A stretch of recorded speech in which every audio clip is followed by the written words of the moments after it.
जय हिंद। आप देख रहे हैं प्रकाशन उत्तराखंड, देहरादून से आपके साथ मैं अनिल रावत। उत्तराखंड की खबरों से जुड़ने के लिए वीडियो को लाइक करें, शेयर करें और चैनल को सब्सक्राइब जरूर करें। इस कार्यक्रम के सहयोग करता है वर्मा ज्वेलर्स। वर्मा ज्वेलर्स, शुद्धता की गारंटी, डोभाल चौक, नेहरू ग्राम, देहरादून। तो अब बात कर रहे हैं हम राजनीति से जुड़ी खबरों की। तो भाजपा के प्रदेश प्रवक्ता है सुरेश जोशी, जिन्होंने मानसून सत्र के दौरान वही जो भी निर्णय सरकार ने लिए वो गिनाए और सरकार की उपलब्धियों को बताया।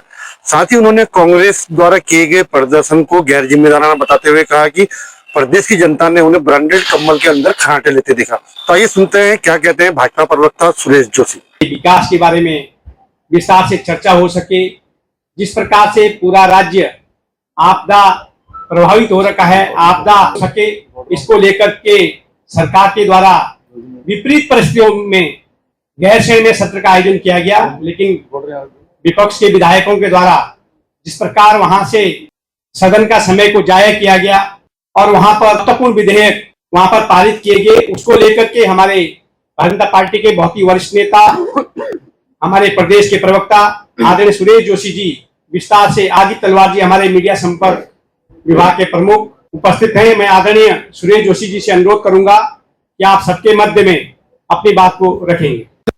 उनकी आंखें पूरी तरह से खुली हैं। जिस तरह का कृत्य आपके द्वारा किया जा रहा है, ये सब आप लोगों ने भी कवरेज किया और प्रदेश के लोगों ने भी देखा, लेकिन उसके बावजूद भी सरकार की मंशा बहुत स्पष्ट थी, बहुत साफ थी।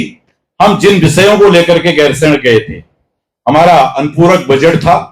हमने अनुपूरक बजट को पास कराने के लिए, उस पर चर्चा कराने के लिए कांग्रेस पार्टी को आमंत्रित किया। बार बार उनसे हमने आग्रह किया। स्वयं मुख्यमंत्री जी ने वार्ता की, विधानसभा अध्यक्ष जी ने उनको बुलाया, संसदीय कार्य मंत्री जी ने उनको बुलाया, लेकिन वो टस से मस नहीं हुए।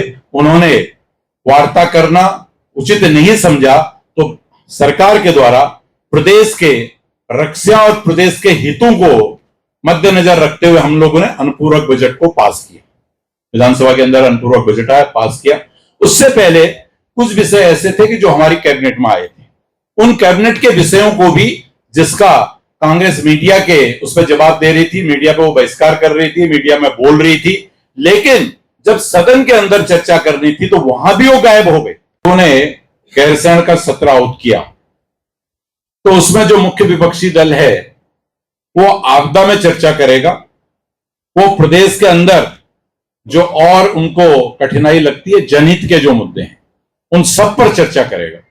लेकिन ऐसा प्रतीत हुआ कि कांग्रेस पार्टी पूरे देश के अंदर एक अराजकता का माहौल बनाना चाहती है, एक अराजकता फैलाना चाहती है और अराजकता से ही अपनी राजनीति की रोटियां सेकना चाहती है। यानी आप अपनी बात को कहने के लिए, अपनी बात को सरकार पर दबाव बनाने के लिए, संविधान के तहत, कानून के तहत जो भी विषय हैं, उन विषयों को आप सदन में रख सकते हैं, इसीलिए सदन बुलाया गया।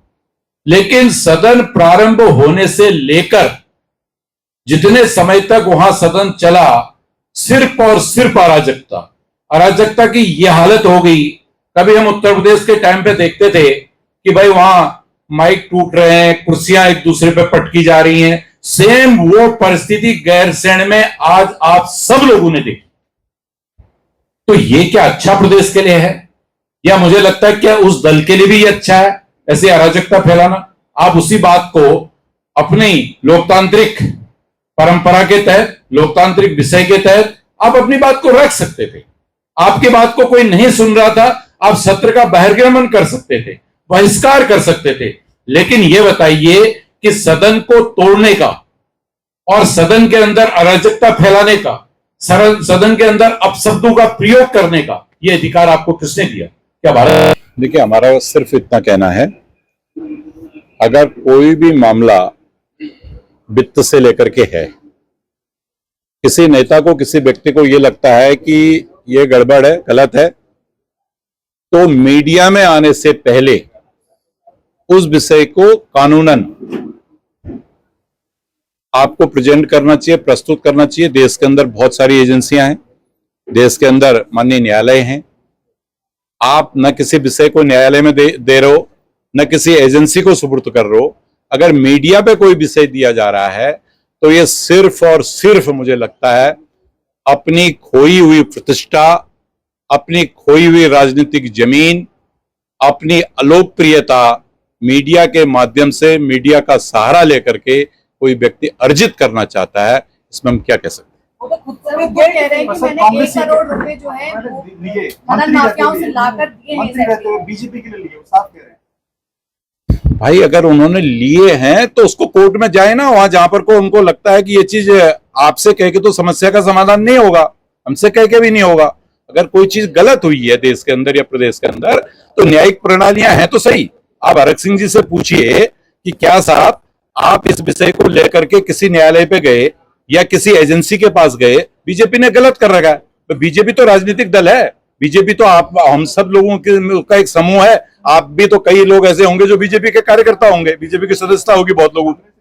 अरे आप पे नहीं होगी ना बड़ जी, आप अपने पे क्यों ले रहे हो? बहुतों पे होगी, हमें मालूम है किस किस के पास है। तो इसलिए हमारा कहने का, एक मिनट भैया, इसलिए हमारा कहना ये है कि कोई भी व्यवस्था अगर अनुचित हुई है, क्या देश में संविधान नहीं है क्या, देश में कानून नहीं है क्या, तो जाना चाहिए जी।